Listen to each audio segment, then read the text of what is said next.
स्वस्थ आहार ही जिंदगी का असली सोना है। जिसकी सेहत ठीक नहीं उसका तो जिंदगी भर रोना है। सुबह की दिनचर्या हम सब के बीच में एक बहुत चर्चा का विषय रहती है, जिस पर डिटेल में वीडियो हम कुछ दिनों के बाद अपलोड करेंगे। आज हम लोग बात करते हैं डायबिटिक ब्रेकफास्ट के बारे में। दैनिक क्रिया के बाद डायबिटिक मरीज दो महत्वपूर्ण कार्य करने होते हैं। पहला, एक्सरसाइज, जिसको 20 से 40 मिनट तक वॉकिंग या ब्रिस्क रनिंग के साथ कर सकते हैं। दूसरा काम होता है इंसुलिन को स्टिमुलेट करने के लिए ऐसे द्रव्य, ऐसे ड्रिंक्स या ऐसे जूसेस जो कि इंसुलिन के सेक्रेशन को स्टिमुलेट करते हैं। और हमारी रसोई में जो उपलब्ध है, मेथी, 10 ग्राम मेथी को 1 टेबल स्पून आधा ग्लास गर्म पानी में रात भर भिगोकर रख दें।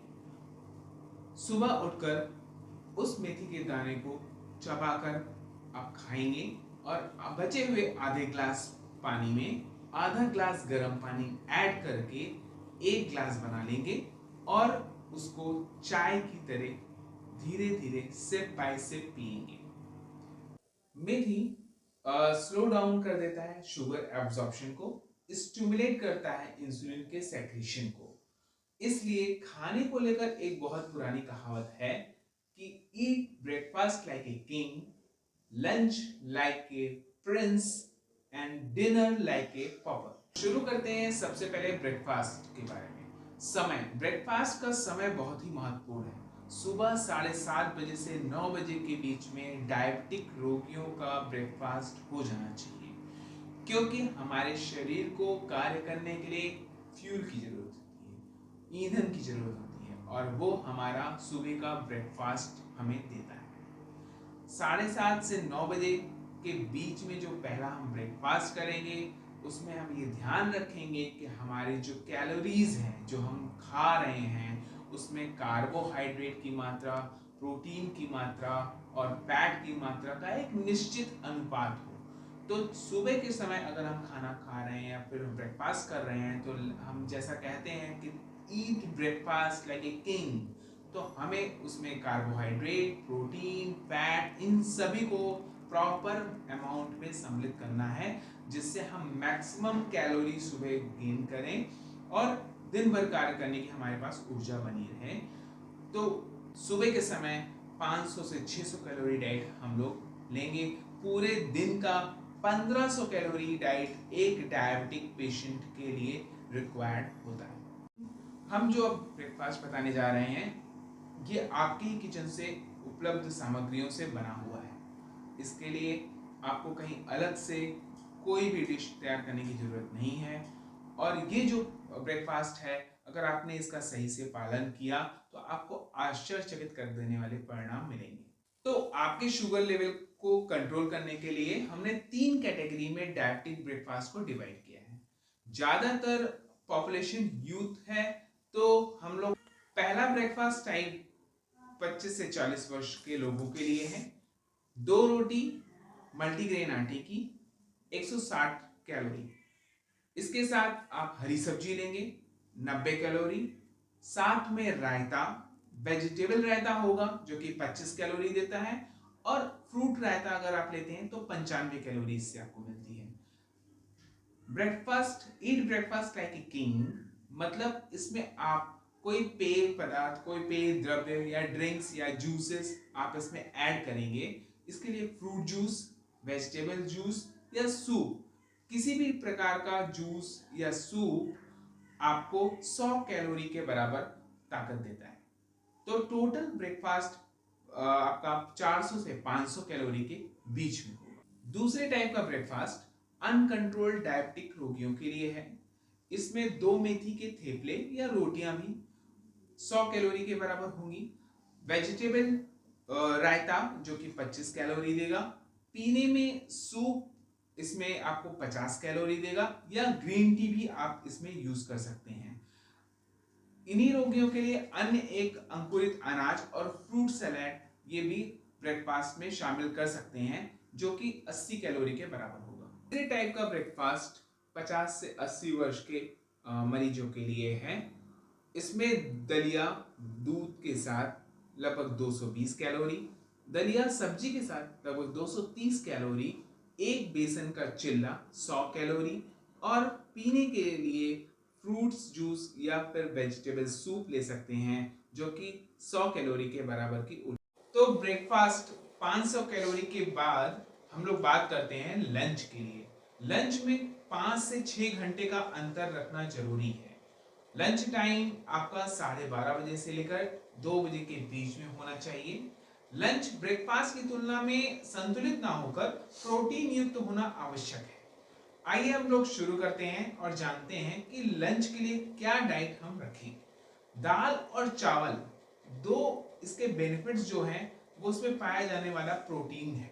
दाल में पाया जाने वाला लाइसिन और चावल में मौजूदा सिस्टीन और मैथियोनिन, ये हम लोग को संतुलित आहार प्रदान करते हैं। यदि चावल अधिक मात्रा में कंज्यूम करते हैं तो मैथियोनिन जो कि चावल में मौजूद होता है वो हमारे शरीर में रक्त में होमोसिस्टीन के लेवल को बढ़ाता है। ऐसे व्यक्ति में हाइपर होमोसिस्टीनीमिया की कंडीशन बन जाती है। हाइपर होमोसिस्टीनीमिया ब्लड में जब होता है तो ये कोलेजन मॉलिक्यूल को डैमेज करता है। कोलेजन मॉलिक्यूल जो कि हमारी खून की नलियों में पाया जाता है, हड्डियों में पाया जाता है, हृदय में पाया जाता है।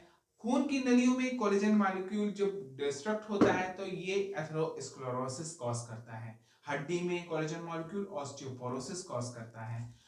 हार्ट अटैक और अचानक मृत्यु का खतरा उस व्यक्ति के लिए बहुत बढ़ जाता है। बच्चा अगर ज्यादा मात्रा में चावल कंज्यूम कर रहा है तो वो मंदबुद्धि हो जाता है। तो डायबिटिक लंच में चावल जो भी रोगी खाते हैं वो अपने शुगर लेवल को तो बढ़ाते ही हैं, साथ ही में होमोसिस्टीन के लेवल को भी बढ़ाते हैं जो कि बहुत ही डेंजरस होता है।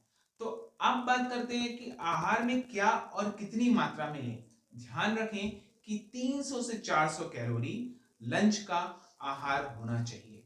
आपको आहार के बारे में बताते समय मैं बताना चाहूंगा कि इसमें भी आपको मल्टीग्रेन आटा ही यूज करना है। मल्टीग्रेन आटे की 2 रोटी 160 कैलोरी, ब्राउन राइस 50 ग्राम, शुगर आपकी अगर कंट्रोल्ड है तो आप 100 कैलोरी इसमें गेन कर सकते हैं। आधा कप ब्राउन राइस 100 ग्राम के बराबर होता है। आप 1/4 हिस्सा कप का यूज करेंगे तो 50 ग्राम ब्राउन राइस बनेगा। दाल दाल आप जो भी यूज करना है उसमें तुअर की दाल, उड़द की दाल, मिक्स दाल, चना दाल 220 कैलोरी। इसके साथ में हरी सब्जियां, हरी सब्जी बिना ग्रेवी की यूज करेंगे। इसमें आप लौकी की सब्जी, ब्रोकली, नेनुआ, तरोई, पालक जैसी सब्जियों का यूज कर सकते हैं। जो शुगर के रोगी अगर रायता दोपहर के खाने में लेना चाहते हैं वो रायता एज पर उनकी नीड के हिसाब से 1 कटोरी ले सकते हैं। रायता आपका वेजिटेबल रायता हो सकता है, फ्रूट रायता हो सकता है। वेजिटेबल रायता 25 कैलोरी, फ्रूट रायता 80 कैलोरी के बराबर की ऊर्जा उत्पन्न करता है। तो लंच और डिनर के बीच में आपको 6 घंटे का अंतराल रखना बहुत जरूरी है और इस बीच में आप फ्रूट्स, ग्रीन टी और नट्स का यूज कर सकते हैं। ग्रीन टी, ब्लैक टी या लेमन टी आप खा सकते हैं। नट्स में आप काजू, बादाम, अखरोट, पिस्ताचियो खा सकते हैं। तो मिलते हैं रात के डाइनिंग टेबल पर।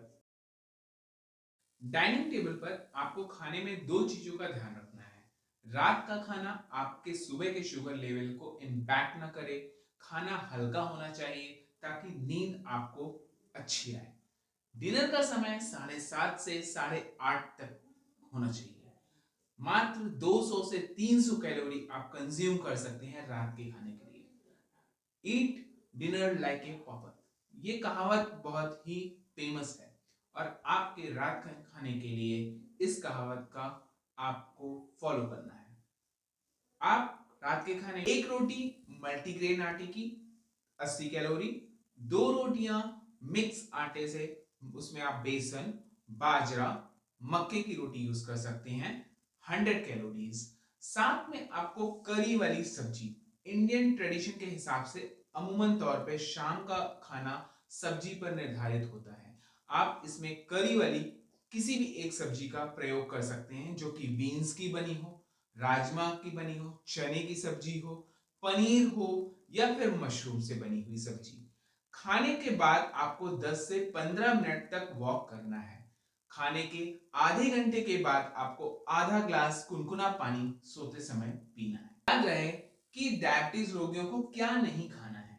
दूध, दूध से बनी हुई चीजें जैसे कि दूध से बनी हुई चाय नहीं पीनी है। पराठा, ऑयली कोई भी चीज नहीं खानी है। गेहूं की रोटी नहीं खानी है। साथ ही साथ आपको ये डाइट 4 सप्ताह के लिए फॉलो करना है और आप बहुत ही आश्चर्यजनक करने वाले परिणामों को देखेंगे। मैं doctor Varun Tripathi, MD physician, एमबीएंस smart telemedicine clinic, diabetes go clinic webinar के माध्यम से आप सभी को अनुरोध करता हूं कि इन वीडियो को ज्यादा से ज्यादा शेयर करें, लाइक करें, चैनल को सब्सक्राइब करें ताकि सभी डायबिटिक रोगियों तक ये सूचना पहुंच जाए। वर्ष आपको मंगलमय हो। 2024 में एमबीएंस स्मार्ट टेलीमेडिसिन क्लिनिक का वादा है कि हम आपके गांव तक पहुंच बनाएंगे और आपके गांव में अपनी एक फ्रेंचाइजी हम ओपन करेंगे जिससे कि आप चिकित्सा व्यवस्था को सुचारू रूप से आपके लिए मुहैया करा सकें। धन्यवाद।